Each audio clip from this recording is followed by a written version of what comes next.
C'est conseillé de sélectionner vos ennemis et vos amis aussi car les amis peuvent devenir des ennemis. Cette histoire s'agit d'une amitié de femme qui s'est tragiquement terminée.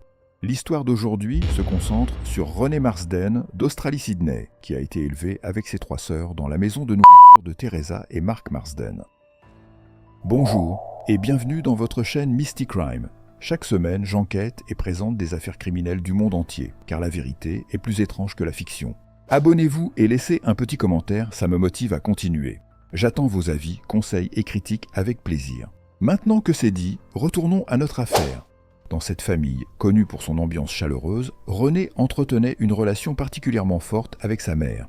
Teresa décrivait sa fille comme une jeune femme douce, joyeuse et au grand cœur. En 2010, à seulement 18 ans, Renée jonglait déjà entre plusieurs responsabilités en travaillant dans un salon, où elle occupait un rôle clé dans la gestion et l'accueil des clients. C'est là qu'elle a rencontré son collègue Angus. Au départ, il ne s'était en jamais vraiment remarqué, mais avec le temps, Angus a réalisé qu'il avait des sentiments pour Renée. Et quand il lui a avoué, il a été heureux de savoir que Renée ressentait la même chose. Peu de temps après, ils se sont mis ensemble et ont commencé à imaginer leur avenir. Combien d'enfants ils auraient, la maison de leurs rêves et même le chien qu'ils voulaient adopter. Mais cette belle histoire a brutalement pris fin. Renée a été bouleversée en recevant un message d'Angus où il lui avouait qu'il ne l'aimait pas vraiment, qu'il n'était pas prêt à s'engager et qu'il désirait d'autres femmes. Cette révélation a bouleversé Renée, renversant complètement son monde. Et tout ce qui faisait son quotidien, ses envies, ses souvenirs heureux, lui semblaient désormais sans importance. Peu à peu, elle s'est renfermée sur elle-même, perdant goût à tout. Elle ne voulait plus sortir ni même manger, préférant rester seule sous sa couverture plutôt que d'affronter la réalité.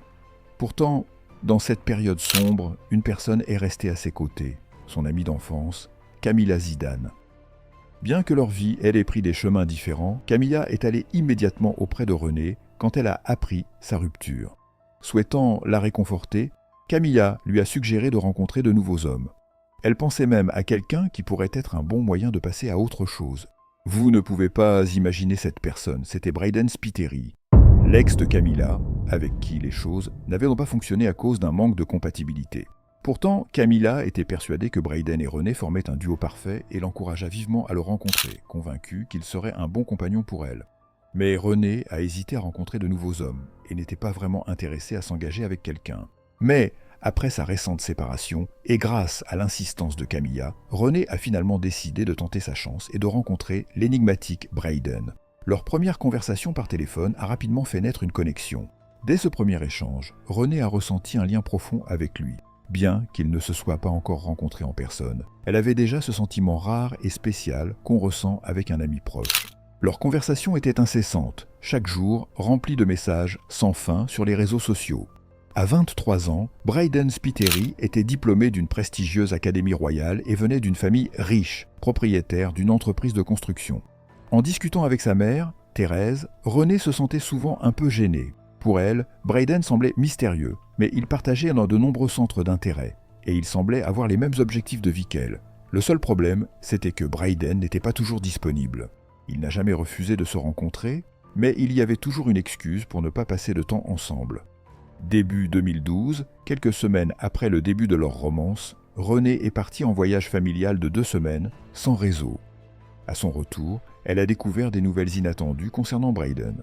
En effet, lui et un ami proche avaient été impliqués dans un grave accident de moto. Son ami est décédé et Spiteri était au volant. L'enquête a révélé que son manque d'attention avait entraîné des accusations d'homicide involontaire contre lui. Au milieu des procédures judiciaires et des audiences, Brayden a choisi de ne pas parler à Renée, de peur qu'elle ne s'éloigne de lui. Cependant, après sa condamnation à 2 ans de prison, il a trouvé impossible de garder ce secret plus longtemps. Renée, profondément bouleversée par cette révélation, a décidé de continuer sa relation avec lui, déterminée à rester à ses côtés malgré tout. Une fois incarcéré au centre correctionnel de Goulburn, Brayden a eu accès à un téléphone, ce qui lui a permis de maintenir le contact avec Renée et d'intensifier leur communication par message, les appels étant plus compliqués pour lui. Il a également refusé les visites afin de réduire sa peine, espérant être libéré pour le 21e anniversaire de Renée et célébrer cet événement avec elle. Renée comprenait totalement et était prête à faire des sacrifices, du moins temporairement. Elle était convaincue que ces 2 années passeraient vite, après quoi ils se marieraient et plus rien ne les séparerait. Pour leur avenir commun, elle était prête à accepter certaines contraintes, consciente qu'il fallait surmonter cette épreuve. Même avec Spiteri en prison, ils passèrent des heures à discuter en ligne de leur mariage, de leur lune de miel et de leur vie après sa libération. René est même allé jusqu'à contacter le consulat pour vérifier si Brayden pouvait voyager à l'étranger pour leur lune de miel, malgré ses antécédents judiciaires. De son côté, Brayden trouvait des moyens de la séduire en lui envoyant des bouquets et des cadeaux. Conscient de la difficulté qu'elle éprouvait à cause de leur éloignement, il lui a alors fait une proposition surprenante. Satisfaire ses désirs, non pas avec n'importe qui, mais avec sa meilleure amie, Camilla. Brayden n'émit aucune objection si René acceptait cette proposition, mais celle-ci refusa fermement, choisissant d'attendre son retour. En revanche, Camilla semblait particulièrement intriguée par cette idée de proximité avec René. Elle posait souvent des questions sur la nature de ses échanges avec Brayden, s'intéressant de manière insistante à la façon dont René gérait ses désirs. Parfois, sa curiosité devenait presque intrusive. Camilla appelait plusieurs fois par jour et si René ne répondait pas, elle l'inondait de messages. Étrangement, Camilla commença à montrer des signes de jalousie envers les autres proches de René, allant même jusqu'à se plaindre lorsqu'elle passait du temps avec sa mère, Thérèse. Une nuit, Camilla appela René à 54 reprises. Le lendemain, René décida de lui faire face et qualifia son comportement d'excessif. Au lieu de s'excuser, Camilla se présenta à la porte de René en larmes, avant de se montrer agressive verbalement, un comportement inattendu de la part d'une amie aussi proche. Après une dispute animée, Camilla tenta soudainement d'embrasser René, qui la repoussa en expliquant qu'elle était uniquement attirée par les hommes. Malgré cela, Zidane réussit à la convaincre de partager un moment d'intimité. Après cet épisode, René se confia à sa mère, Thérèse, lui révélant cette expérience tout en insistant sur le fait que ses préférences ne correspondaient pas aux relations avec les femmes, un point qu'elle clarifia rapidement auprès de Camilla. Elles décidèrent de passer outre cet épisode, mais le comportement étrange de Camilla persista. René alla même jusqu'à partager avec sa mère des emails de Camilla, où celle-ci lui déclarait son amour profond et son désir d'être en couple avec elle. Camilla insistait sur le fait que René ne pouvait pas nier ses sentiments et qu'aucune autre personne ne pourrait jamais l'aimer aussi intensément. Inquiète de ce que René lui avait révélé, Thérèse conseilla à sa fille de couper définitivement les liens avec Camilla, afin d'éviter que leur relation ne se poursuive. Elle lui assura que Camilla finirait par oublier et se tournerait vers un autre homme. Mais René n'était pas prête à mettre fin brutalement à leur amitié. Thérèse insista alors pour qu'elle fasse attention et agisse prudemment. Les conseils maternels de Thérèse se sont avérés justes lorsque René décida de mettre fin à son amitié avec Camilla pour son propre bien-être. Cette décision provoqua la colère et la tristesse de Camilla qui continua de se battre pour garder René à ses côtés. Au même moment, la relation de René avec Brayden commença à se détériorer, surtout quand Brayden suggéra que René laisse Camilla gérer leur amitié.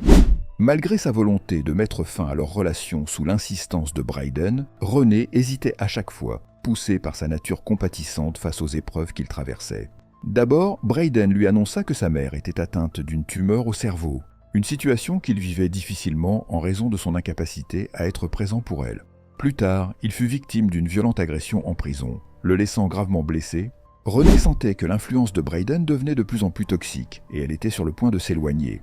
Mais des événements imprévus, ainsi que les conseils de ses parents, qui lui suggérèrent de quitter Brayden ou de rencontrer quelqu'un d'autre, l'ont empêché de prendre une décision définitive. Ses parents espéraient qu'en prenant du recul, elle finirait par couper définitivement les liens avec lui. Dans une tentative de réconciliation, Brayden a contacté les parents de René pour les convaincre de ses bonnes intentions. Il lui envoyait sans cesse des messages romantiques, l'incitant à se rapprocher de Camilla et à lui pardonner, affirmant que cela renforcerait leur relation. Sous son influence, René a fini par renouer avec Camilla, qui soutenait son histoire avec Brayden. Et 3 mois plus tard, totalement sous son emprise, elle s'est rendue dans un salon de tatouage avec Camilla et s'est fait graver le nom Brayden sur le côté droit de sa poitrine. Un jour, en naviguant sur les réseaux sociaux, Thérèse, la mère de René, est tombée sur une photo publiée par l'ex-petit ami de sa fille, Angus. Sans arrière-pensée, elle a simplement aimé l'image. Mais Brayden, voyant cette interaction, l'a interprétée comme une tentative délibérée de raviver un lien entre Angus et René. Il a envoyé à Thérèse un message extrêmement agressif et insultant, l'accusant de trahison et critiquant ses compétences de mère pour ne pas avoir soutenu l'amour de sa fille pour Spiteri. Son message, rempli de rage, contenait plusieurs remarques cinglantes. Cet épisode a encore plus détérioré l'opinion des parents de René sur Brayden, qu'ils considéraient désormais comme irrespectueux et arrogant. Même si René a tenté d'apaiser la situation, Thérèse est restée ferme sur sa position. Ce n'est qu'après plusieurs mois qu'elle a accepté de discuter avec Brayden. Elle lui a alors proposé une condition. S'il laissait René avoir plus d'autonomie pendant qu'il restait incarcéré, elle accepterait de reconsidérer son avis sur lui. Contre toute attente, le jeune homme a accepté. Il a juré à René un amour éternel et lui a promis qu'il se marierait à sa sortie de prison. Mais en attendant, il lui a offert une totale liberté. Profitant de cette opportunité, René a rapidement entamé une relation avec Ian, un collègue de travail. Contrairement à Brayden, Ian était respectueux et posé. Ils espéraient tous les deux un nouveau départ. Mais Brayden, qui surveillait de près la vie de René, n'a pas tardé à remarquer ce changement. En découvrant l'existence d'Ian, il a commencé à le harceler en ligne, le menaçant et essayant de l'éloigner de René, malgré la liberté qu'il lui avait soi-disant accordée. René avait demandé à Brayden d'arrêter d'intimider Ian, mais avec le temps, ils avaient recommencé à se parler sous prétexte d'une simple amitié. Pensant que tout était sous contrôle, elle poursuivait sa relation avec Ian, persuadée que Spiteri avait enfin tourné la page. Mais en octobre 2012, lors d'un déplacement professionnel, elle publie un selfie pris dans sa chambre d'hôtel. Un détail attire immédiatement l'attention de Brayden. Une paire de chaussures d'homme en arrière-plan. Pris d'une jalousie incontrôlable, il l'accuse d'infidélité. René tente de le calmer en expliquant qu'il s'agit des chaussures de Ian. Mais Brayden refuse d'écouter. Pire encore, il parvient à obtenir le numéro de Ian et commence à le menacer directement. Malgré ces tensions, René et Ian se fiancent pendant les fêtes de fin d'année. Mais la présence constante de Brayden devient un vrai problème. Exaspérée, Ian finit par poser un ultimatum. Elle devait choisir entre lui et Brayden. Avec la libération imminente de Brayden à l'automne 2013, René a longuement hésité. Mais elle a fini par se tourner vers lui, convaincue qu'il était son âme sœur. Pourtant, reconstruire leur relation s'est avéré plus difficile que prévu. René était en proie à une profonde détresse émotionnelle. De son côté, Brayden confie que son père attend de lui qu'il prenne la tête de l'entreprise familiale dans le bâtiment, une responsabilité qu'il ne souhaite pas assumer. Lorsqu'elle lui suggère d'y réfléchir, il s'emporte et l'accuse d'être intéressée, affirmant qu'elle ne reste avec lui que pour l'argent, sans se soucier de son état mental. Brayden ne cesse aussi de lui reprocher sa relation avec Ian, qu'il considère comme une trahison. Il la culpabilise en permanence, transformant leur relation en un cycle de reproches et de tensions. Coincé dans cette spirale toxique, René se sentait piégé. Pourtant, Brayden savait alterner entre des moments de douceur et des reproches incessants, l'enfermant dans un cycle de manipulation émotionnelle. À l'été 2013, Kamaya part en voyage aux États-Unis avec sa famille. C'est l'occasion parfaite pour René de couper les ponts une bonne fois pour toutes. La distance rend la séparation plus facile, d'autant plus que Zaidan recommence à se montrer possessive et manipulatrice, ce qui met René mal à l'aise. Dès que Camilla pose le pied aux États-Unis, René lui envoie un message clair. Elles ne doivent ne plus jamais se parler et feront comme si elles ne s'étaient jamais connues. Mais au même moment, Brayden lui annonce qu'il va disparaître pendant quelques jours pour une audience de libération anticipée. Isolée, privée de repères, René se retrouve seule, coupée de tout. Malgré le silence, elle continue d'envoyer des messages à Brayden, s'accrochant à l'espoir d'une réponse. René dut faire preuve d'une grande patience jusqu'au moment où elle reçut enfin une réponse de Brayden. Cependant, elle fut surprise par son ton sec et indifférent. Ce même jour, Teresa fut alarmée en recevant un message de Spiteri affirmant que René était en danger. Inquiète, elle confronta immédiatement sa fille, qui la rassura en expliquant que sa relation avec Brayden était bel et bien terminée et qu'il n'y avait aucune vérité dans ses accusations.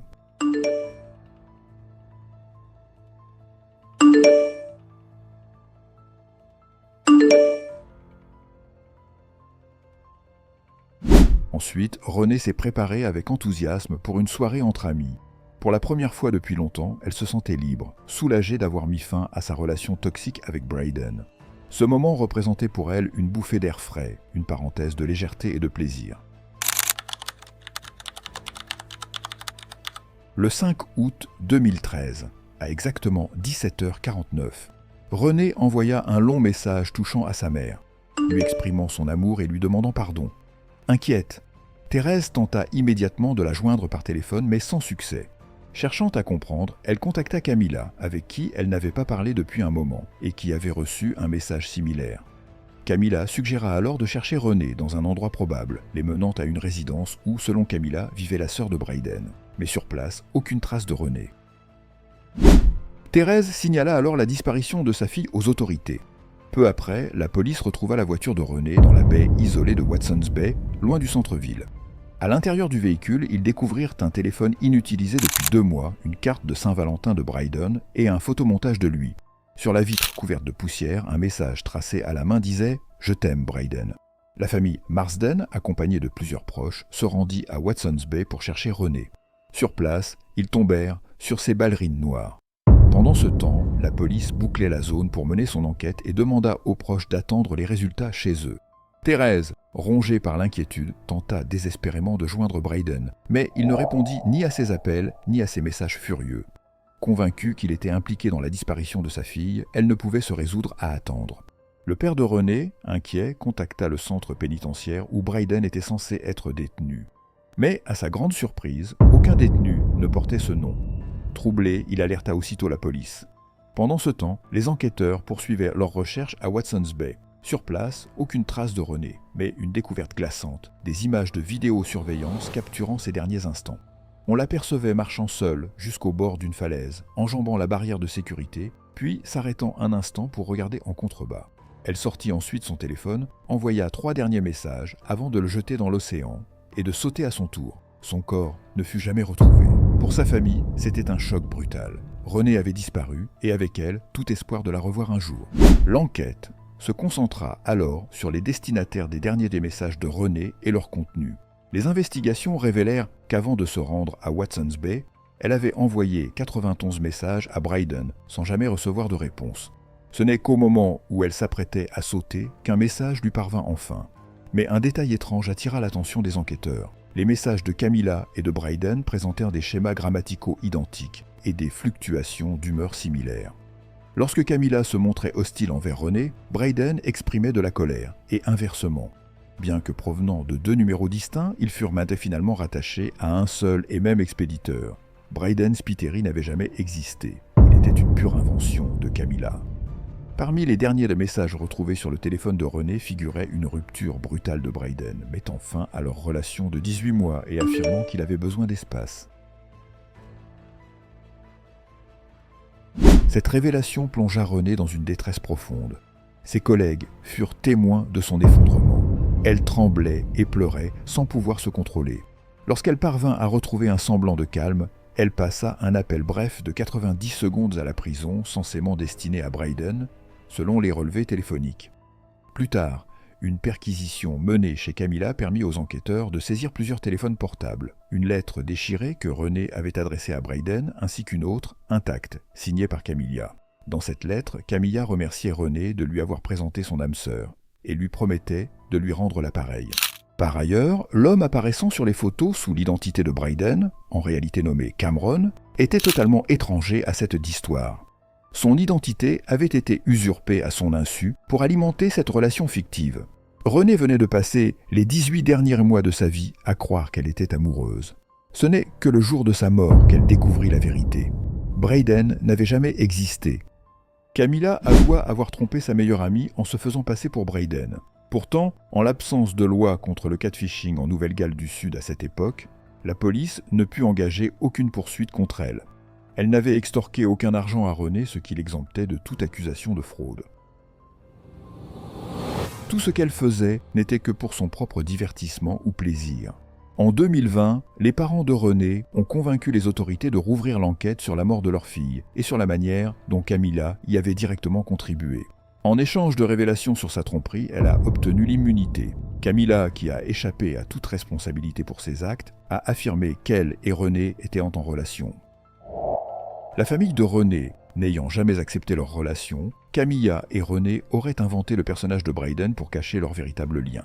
Camilla a également insisté sur le fait qu'elle n'avait aucune idée que René mettrait fin à ses jours, mais les proches de la victime croyaient que la rupture entre Bryden et René était un acte de vengeance, après que les parents de René aient mis fin définitivement à leur amitié avec Bryden. Camilla était obsédée par René, mais elle ne pouvait pas la garder pour elle en restant une femme. Elle l'a donc impliquée dans des relations en ligne trompeuses et a créé une version masculine d'elle-même. Malheureusement, cette farce cruelle a conduit à la mort d'une jeune femme. Aujourd'hui, Camilla a été mariée, a un enfant et profite de la vie, ayant finalement épousé un homme, réalisant que les romances entre femmes n'établissent pas son destin. Ainsi se termine cette histoire tragique. Si cela vous a captivé, n'oubliez pas de liker la vidéo et de partager vos réflexions dans les commentaires ci-dessous. Merci d'avoir resté jusqu'à la fin. À bientôt.